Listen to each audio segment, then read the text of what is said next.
Hi అండి. ఇప్పుడు కంకులు వస్తున్నాయి కదండి, మక్క కంకులు. దాంతో అట్లండి చాలా బాగుంటాయండి. కొంచెం జీలకర్ర, ఎల్లిపాయలు, పచ్చిమిర్చి, కొంచెం కారము, ఒక స్పూన్ చక్కెర వేసేసి మిక్సీ పట్టేసుకోవాలండి. ఉప్పు వేసుకొని మిక్సీ పట్టేసుకొని ఇలా ఉండాలండి. దీంట్లో చిన్న చిన్న ఉల్లిగడ్డలు కట్ చేసి వేసుకోవాలండి. ఓకేనా. ఇప్పుడు పెనం మీద చాలా తక్కువ నూనె పెడుతుందండి, జస్ట్ లిటిల్ బిట్ అంతే, ఎక్కువ ఆయిల్ కూడా పట్టదు. చూసారా, ఇంతేనండి ఆయిల్.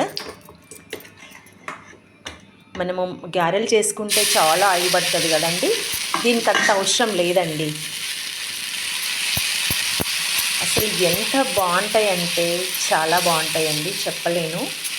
మీరు చేసిన ఆయిల్ తక్కువ తినాలి అనుకునే వాళ్ళు, మక్క గారెలు చేస్తే ఆయిల్ ఎక్కువ పడుతుందండి అని అనుకునే వాళ్ళు ఇలా చేసేసుకోండి. ఓకేనా.